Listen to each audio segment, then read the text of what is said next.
Assalamualaikum warahmatullahi wabarakatuh. Selamat pagi, siang, sore, dan malam kepada Bapak Taufik. Kami dari kelompok Wine di sini akan menjelaskan mengenai ujian akhir semester data mining, yaitu analisis klasifikasi red wine quality dengan menggunakan regresi logistik dan decision tree. Di mana anggota kami ada Anissa Rizka, ada David, ada Erfaran, ada Erlina, dan ada Renaldo. Berikut merupakan outline dari presentasi kami hari ini, yaitu ada data introduction, ada analysis method, ada data insight, dan ada recommendation. Yang pertama merupakan data introduction, di mana data yang kami gunakan adalah dataset dari klasifikasi anggur merah yang telah dilakukan uji psikokimia untuk melihat kandungan yang ada di dalamnya. Dan dari uji terlihat bahwa terdapat 11 variabel independen yang merupakan kandungan dari zat red wine itu sendiri.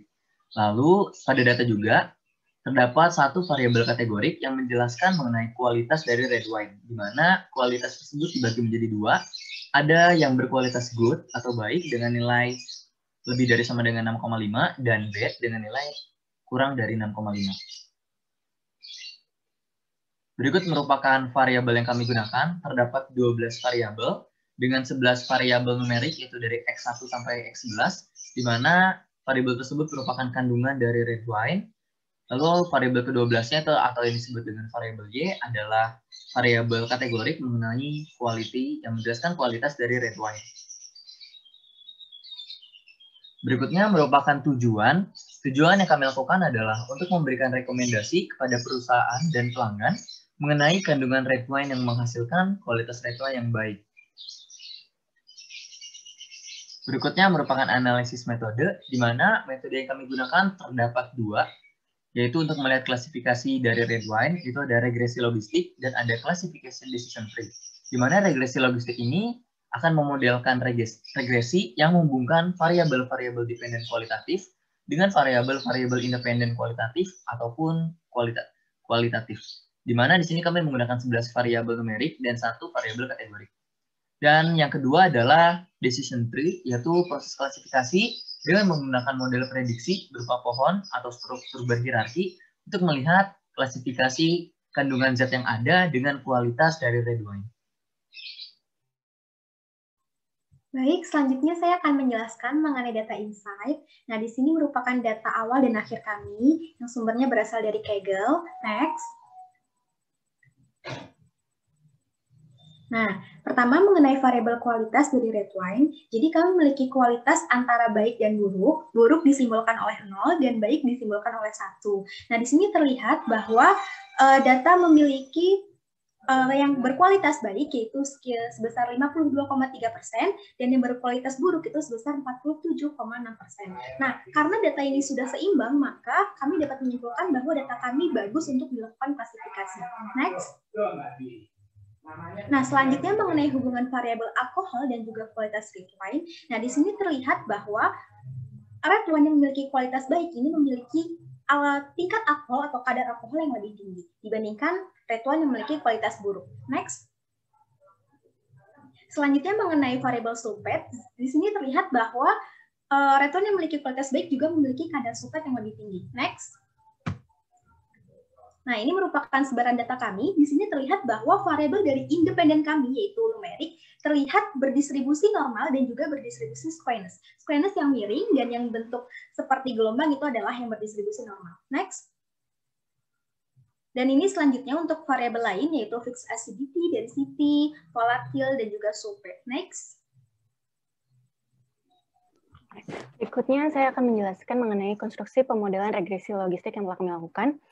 Di sini kami menggunakan variabel independen, tentunya kualitas dari red wine itu sendiri, dan 11 variabel independen, diantaranya X1 adalah fixed acidity, X2 adalah volatile acidity, X3 citric acid, X4 residual sugar, X5 adalah chlorides, X6 adalah free sulfur dioxide, X7 adalah total sulfur dioxide, X8 density, X9 pH, X10 sulfate, dan X11 adalah alkohol.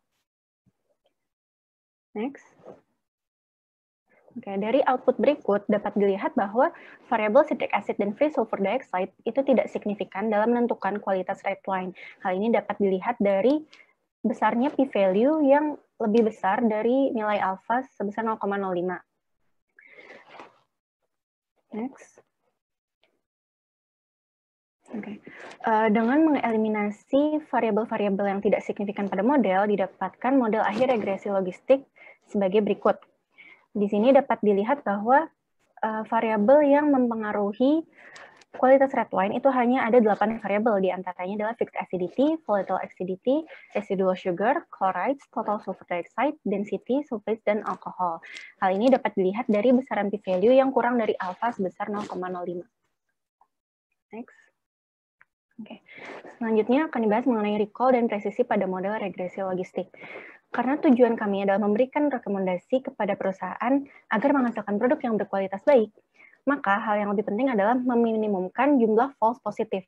Oleh sebab itu, dalam kasus ini kami hanya akan memperhatikan presisi dibandingkan recall. Next. Oke, selanjutnya setelah ditentukan bahwa tujuan kami adalah mengoptimalkan presisi pada model, berikut adalah presisi dari model kami dan juga akurasinya, di mana model kami memiliki akurasi sebesar 81% dan presisi yang sebesar 77,5% dan bisa dikatakan terbilang tinggi. Nah, berikut adalah rekomendasi berdasarkan pemodelan regresi logistik kami.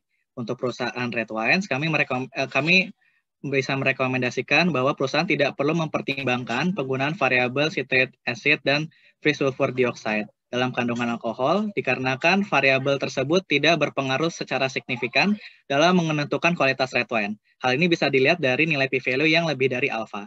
Selanjutnya, perusahaan red wine perlu memperhatikan kandungan variabel-variabel independen yang signifikan seperti berikut.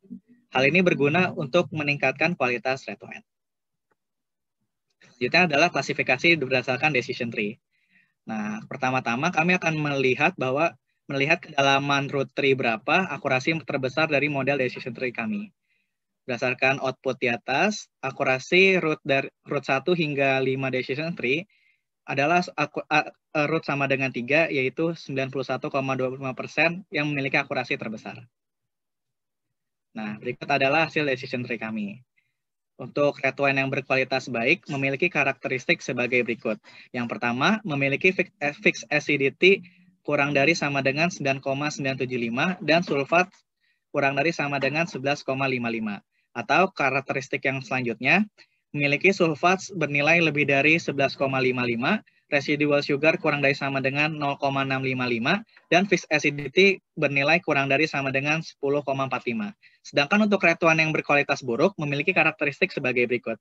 Yang pertama, residual sugar lebih dari 0,655, sulfates lebih dari sama dengan 11,55, dan fixed acidity kurang dari sama dengan 10,45.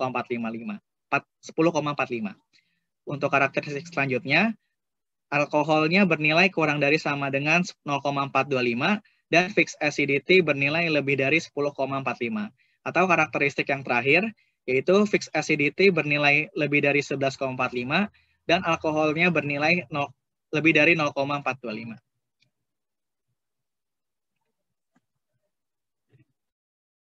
Dan berikutnya merupakan rekomendasi yang didapat dari metode decision tree, yaitu rekomendasi untuk perusahaan red wine adalah perusahaan itu perlu memperhatikan variabel kuantitas kandungan red wine, yaitu fixed acidity, volatile acidity, residual sugar, chloride, total sulfur, density, sulfates, dan alkohol. Dikarenakan variabel tersebut merupakan variabel yang memiliki pengaruh signifikan terhadap kualitas red wine. Lalu, untuk mendapatkan red wine kualitas baik, diperlukan karakteristik sebagai berikut, yaitu dengan fixed acidity kurang dari sama dengan 9,975 dan sulfat kurang dari sama dengan 11,55, atau bisa juga dengan sulfat lebih dari 11,55 dengan residual sugar kurang dari sama dengan 0,655 dan fixed acidity kurang dari sama dengan 10,45. Itu untuk mendapatkan kualitas red wine terbaik. Oleh karena itu, kami juga memberikan rekomendasi untuk tetap menjaga kualitas red wine baik, perusahaan perlu menghindari karakteristik sebagai berikut, yaitu menghindari residual sugar lebih dari 0,655, sulfat lebih dari 11,55, dan fixed acidity-nya kurang dari sama dengan 10,45, dengan alkohol kurang dari sama dengan 0,425, dan fixed acidity lebih dari 11,45. atau fixed acidity yang lebih dari 1145 dan alkohol lebih dari 0,425.